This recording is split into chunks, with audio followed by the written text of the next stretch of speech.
यह कहानी है एक शांत और छोटे से गांव की, जहां एक परिवार में संपत्ति के विवाद ने एक भयानक अंत का रूप ले लिया।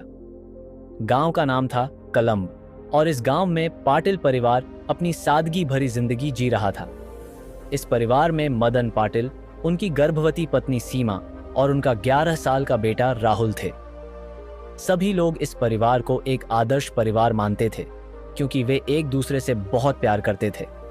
लेकिन इस सादगी भरी जिंदगी के पीछे एक गहरा विवाद पनप रहा था, संपत्ति का विवाद।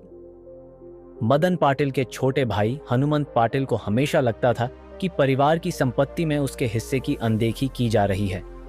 हनुमंत अंदर ही अंदर जलता रहता, लेकिन उसने कभी खुलकर इस बारे में बात नहीं की। एक दिन जब वह अपने भाई मदन के घर पर बैठा था, उसने देखा कि मदन की पत्नी सीमा, जो 7 महीने की गर्भवती थी, आराम से बैठी है और राहुल अपने पिता के साथ खेल रहा है। हनुमंत के मन में जलन और क्रोध की एक लहर दौड़ गई। हत्या की योजना उसी समय उसके दिमाग में तैयार हो गई। हनुमंत के मन में बदले की आग इतनी बढ़ चुकी थी कि उसने अपनी भावनाओं पर काबू खो दिया। एक रात जब पूरा गांव सो रहा था और आसमान में बादल छाए हुए थे, हनुमंत ने कुल्हाड़ी उठाई और मदन के घर की ओर चल पड़ा। उसका मन अब केवल एक ही बात पर अटका हुआ था, संपत्ति। जैसे ही उसने मदन के घर का दरवाजा खटखटाया, मदन ने उसे अंदर बुला लिया, यह सोचकर कि शायद वह रात में ठहरने के लिए आया होगा। लेकिन हनुमंत के इरादे बहुत ही भयानक थे।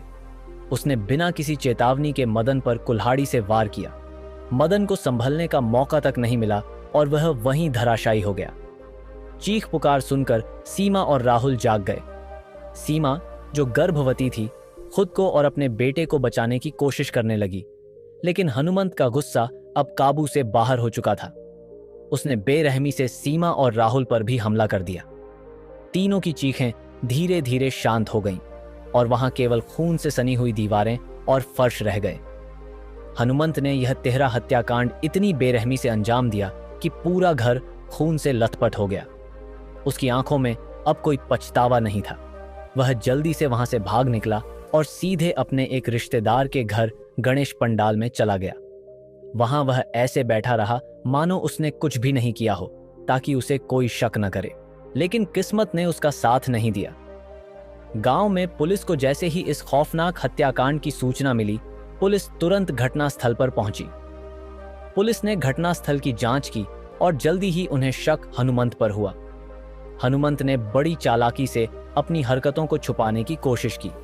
उसने पुलिस को गुमराह करने के लिए कई कहानियां गढ़ीं और बार बार यह कहता रहा कि वह निर्दोष है। लेकिन पुलिस ने सीवीसी कैमरों की फुटेज की जांच की, जिसमें साफ तौर पर दिखा कि हनुमंत कब पंडाल पहुंचा और कब वहां से निकला। पुलिस ने हनुमंत को हिरासत में लेकर गहन पूछताछ की।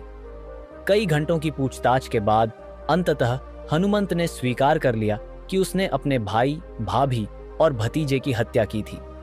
उसने अपने जुर्म को यह कहते हुए कबूल किया कि यह सब उसने संपत्ति के विवाद के कारण किया। इस घटना ने पूरे गांव को हिलाकर रख दिया। गांव के लोग अब तक इस बात को समझने में असमर्थ थे कि एक व्यक्ति संपत्ति के लिए इतना वहशी कैसे बन सकता है कि वह अपने ही परिवार के 3 लोगों को बेरहमी से मार डाले। पुलिस ने हनुमंत पर हत्या की धाराओं के तहत मामला दर्ज किया और उसे गिरफ्तार कर जेल भेज दिया। इस खौफनाक घटना ने यह दिखाया कि कैसे लालच और संपत्ति का विवाद इंसान को वहशी बना सकता है, जहां रिश्तों की कोई अहमियत नहीं रह जाती। इस घटना ने पूरे गांव में एक सन्नाटा फैला दिया और लोग अब तक उस खौफनाक रात को नहीं भूल पाए थे जब एक भाई ने अपने ही परिवार को हमेशा के लिए खत्म कर दिया था।